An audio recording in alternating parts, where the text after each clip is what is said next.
Sandy Says Read, and welcome to the channel. This afternoon, we are going to do the Jane Austen July announcement. I'm announcing what I intend to do for the month of July.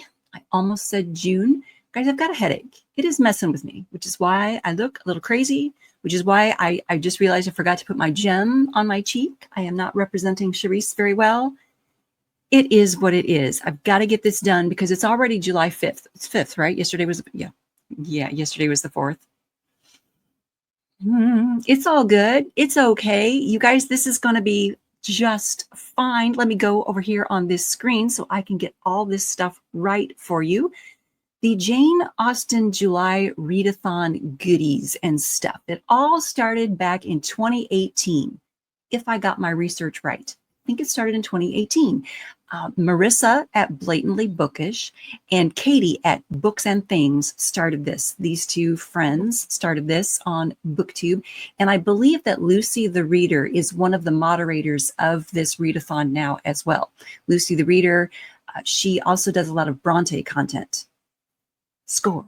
I like that a lot. Okay, so I think that I'm going to be able to do a couple more of the challenges this year than I've done in the past. The past couple of years, you guys, I just accepted the fact that all I would be able to do the past couple of years is just read one of Jane Austen's novels. Just reread one of her works. That was it for the month of July for me because too many other things were going on.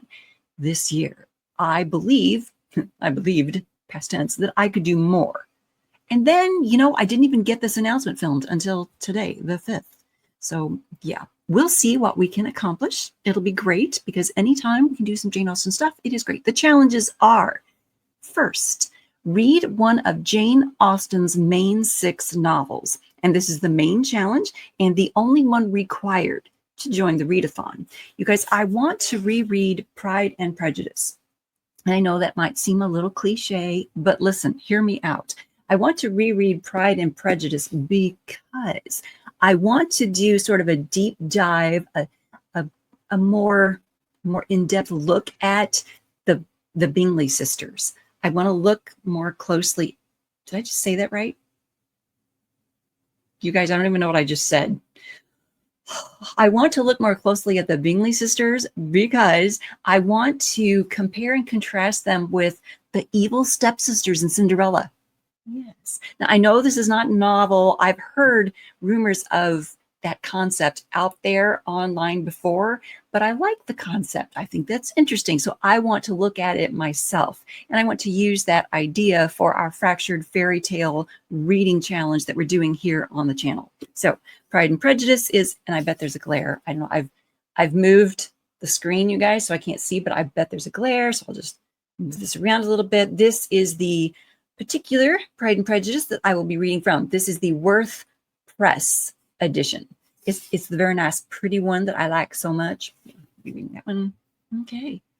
For the challenge number 2, read something by Jane Austen that is not one of her main 6 novels. For this one, I have Love and Friendship and Other Youthful Writings. So this basically is a collection of Jane's juvenilia. There you go. Although I've heard some people get a little bit like fussy when you refer to her early writings as juvenilia, because some of her early writings were done when she was an older teen. Like I think, wasn't Lady Susan written when she was 18? Correct me in the comments below if I just screwed that up. Some of her juvenilia was written when she was older.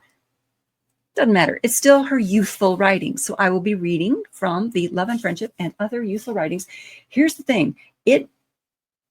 I don't know if it bothers anyone else that through the years, through the decades, forever, we have carried the typo, the little slip of spelling friendship incorrectly in Love and Friendship. Why have we done that? Why did we need to do that? Why was it necessary to show that error throughout time and history? Why was that necessary? The editor in me is concerned. Why did we do that?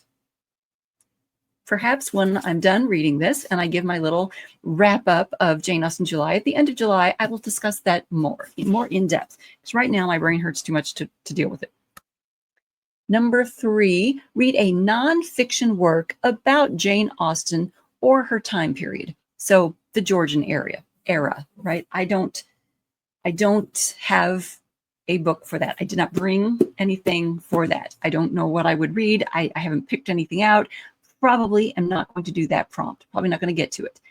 Prompt number 4, but you guys could out there if you wanted to. Prompt number 4, read a modern retelling of a Jane Austen book. Now, I am not sure if that's what this is. This is The Jane Austen Project by Kathleen A. Flynn. I don't think this is a retelling of any of the Jane Austen stories. I'm not sure. I could have read the back. Basically, this has been on my shelf for a hot minute. I don't remember if I've already read it or not. Yes. So I grabbed it off the shelf to do this without thinking about it. England, 1815. Two travelers, Rachel Katzman and Liam, something that starts with an F, in the key of F, arrive in a field disheveled and weighed down with hidden money. They are not what they seem, but colleagues from a technologically advanced future, posing as wealthy West Indies planters, a doctor and his spinster sister. While Rachel and Liam aren't the first team from the future to go back, their mission is by far the most audacious. Meet, befriend, and steal from Jane Austen herself. Okay, so this is not at all a retelling of any of the stories. I don't believe Jane Austen had time travel in any of her books. Okay, never mind, you guys, but this does sound really good. I can see why it was on my shelf. Carefully selected and rigorously trained by the Royal Institute for Special Topics in Physics, disaster relief Dr. Rachel and actor-turned-scholar Liam have little in common besides the extraordinary circumstances they find themselves in. Circumstances that call for Rachel to stifle her independent nature and let Liam take the lead as they infiltrate Austen's circle via her favorite brother, Henry. But diagnosing Jane's fatal illness and obtaining an unpublished novel hinted at in her letters pose enough of a challenge without the continuous convolutions of living a lie. While her friendship with Jane deepens and her relationship with Liam grows complicated, Rachel fights to reconcile her true self with the constrictions of 19th century society. As their portal to the future prepares to close, Rachel and Liam struggle with their directive to leave history intact and exactly as they found it, however heartbreaking that may prove. Wait a minute. So they're there to do, their mission is to meet, befriend, and steal from Jane, but they can't disturb, but their directive is to leave history intact. So they're going to steal from her, but leave history intact. How is that? Those two don't jive. That's okay. This sounds like an interesting book. I may read this and fit it into the challenge somehow. We'll figure out how to fit it into the challenge somehow. Okay, those are all the books I have on my lap. Was that number 4? Yeah. Prompt number 5, challenge number 5 is read a book by a contemporary of Jane Austen, someone publishing in her lifetime, give or take a few years. So we're talking someone, something published between 1775 and 1817. Right. Okay. I don't have anything on my lap for this. I didn't pull anything off the shelf for this. I might yet pull something off the shelf and have it for during the wrap up. Stay tuned. Click the bell notification icon so you're notified in case that happens. Oh, you guys. Prompt number 6. Watch a direct screen adaptation of a Jane Austen book. What screen adaptation have I not already watched? Right? I mean, come on. I've watched so many of these. We have all watched so many of these from like way back early in BBC adaptations, the more recent. What ones have I not watched? Most recently here, I have watched Love and Friendship. I wrote it down with Kate Beckinsale because I can't keep actors' names straight. With Kate Beckinsale. And that is basically the story of Lady Susan, right? And I read Lady Susan last year for this challenge. I might watch another thing and bring it to you guys. Then number 7, challenge number 7. You guys want to talk about this for a minute, okay?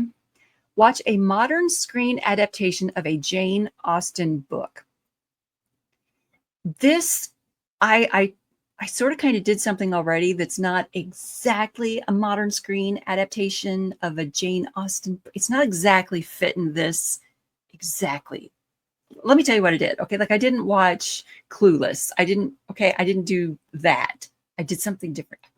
I watched the miniseries Lost in Austen.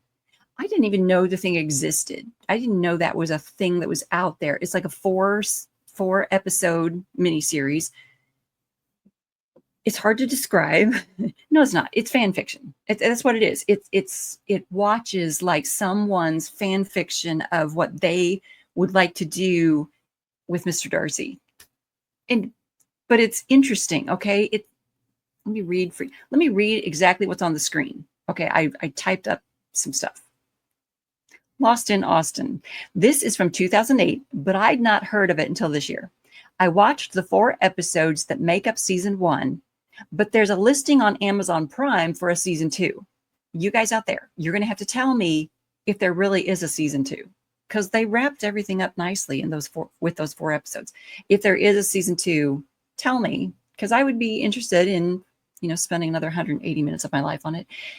Amanda Price, played by actress Jemima Roper, lives in present-day Hammersmith, London, but she swaps places with Elizabeth Bennet via a portal in the wall of her bathroom.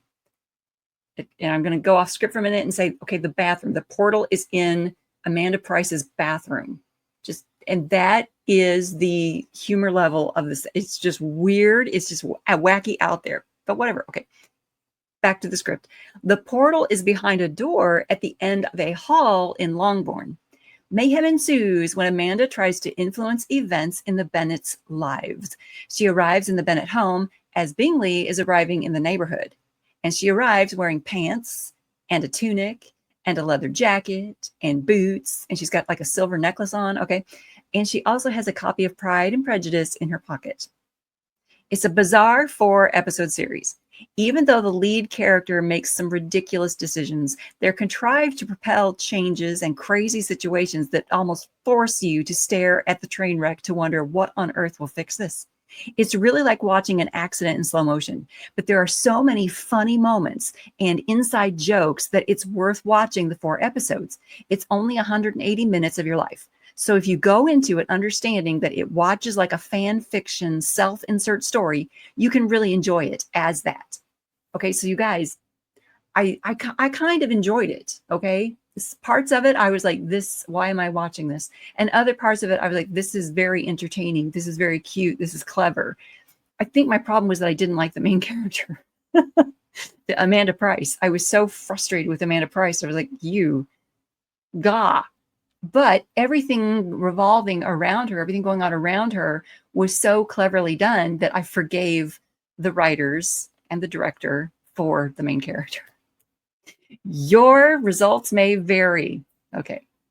Anyway, you guys tell me in the comments below if you have seen Lost in Austen and if you enjoyed it or if I have been too harsh. Could be the headache. But I've watched it maybe, I don't know. It was during the month of June that I watched it in anticipation of Jane Austen July. I watched it and I was just so, I don't know, it was intriguing. But I was just, I don't know, you guys. You may enjoy it very much.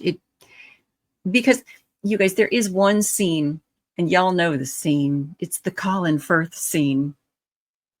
And it's just so clever. It's so humorous. I mean, I laughed out loud, and you will too. It's funny. It's well done in spots. And in other spots, you're like, what? It is like a train wreck in other spots. I've gone on too long about that. This readathon is about reading Jane's books and books around Jane Austen, not about the quirky miniseries. Is that everything? There are 7 challenges. I will put these challenges, these prompts in the drop-down box below so you don't have to sit through this chaos and mayhem again. I will also put links to Marissa and Katie and Lucy the Reader. I'll put links to them in the drop-down box below. I will try to get that accomplished very quickly. I'm recording this on the 5th. We have just determined this is the 5th. So I'll try to get that done very quickly because I know you all are just waiting on the edges of your seats to see what I'm going to do for Jane Austen July Readathon. You guys, thumbs up for Jane Austen. And, you know, seriously, thumbs up for the way we can get so excited about Jane Austen and so into it that we can have very strong opinions about a mini series that is quirky about Pride and Prejudice. Yeah. Okay, that's it. Thank you so much for tuning in. Oh, please subscribe to the channel and click the bell notification icon so you're notified when I do other Jane Austen stuff during the month. There's a pretty good possibility that I'll do one of these other challenges, one of the other prompts. And there's a very good possibility that I'll do a wrap up at the end of the month.